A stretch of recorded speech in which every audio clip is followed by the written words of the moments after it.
Life has a tendency of being unpredictable. You hit that guy in the cart. For example, at Lake Windcrest Golf Club in Magnolia, a father and his daughter play a sport Hack golfers feel good about watching me. you can say is new to the family. Oh gosh, really? Never in my life had I thought of playing golf. That's because for years, Maggie Howard participated in pretty much everything else, but volleyball was her favorite. I just found it during 6th grade and I loved it. And things couldn't have been going better. That is until the second to last game of her 8th grade season. Do you remember that day? Yeah, definitely, quite clearly. As she dove for the ball, one of her teammates stepped on the back of her knee. It was 2 to 3 days afterwards when I started to not be able to walk on it. The doctor's visit that followed revealed something no one expected. Instead of just having water on the knee, you know, an angry patella tendon is what we were told it was, she had bone cancer. I don't know if I was necessarily in shock or just didn't want to believe it. I didn't set in until about a week later that I was like, okay, this is real, this is actually happening. Yeah, I could say that was probably the worst day of my life. And being in the room when Dr. Lewis had that conversation with Maggie, that was terrible. The doctor Maggie's father is referring to is Valerie Lewis, an orthopedic oncologist at MD Anderson.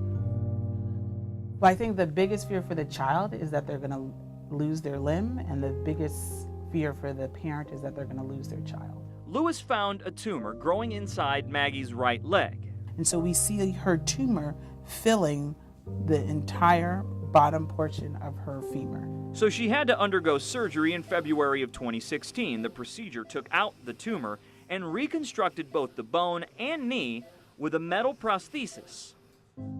I had no idea somebody so young could be so strong. And she was strong at times for both of us, I mean, and for her sister too. She never ever once said, "Why me?" or questioned it. She was just ready to fight it and get through it.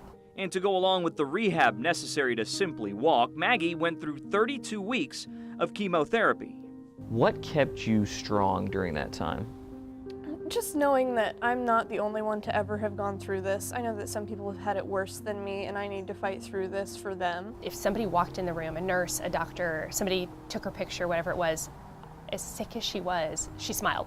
Well, she finally rang the cancer-free bell 10 months after her initial diagnosis. And for Maggie, the next logical step was to return to her active lifestyle. This time around, though, it would be different. One of the hard things for kids who get limb salvage is that we don't want them to do high-impact activities. So they can swim, they can play golf, and they can bike. And it was that second option, which sounded most appealing. Awesome. So how's your golf game? It's not incredible, I will say that, but I'm getting started with it, and what can you say? I mean, every golfer started somewhere. True, but not many have traveled the path she has. And Maggie has the scar to prove it. There are people that I see that are like, I want to get rid of my scar. I'm like, no, it's a battle scar. You get to keep it, and it reminds people every day that you went through this, I beat this. She earned it, and she's proud of it, and she's proud of how far she's come and where she's going. To where, who knows? The way she's dealt with uncertainty so far, That'll go in. the future's likely pretty bright. Cancer didn't stop her. So if cancer didn't stop her, I don't know what will.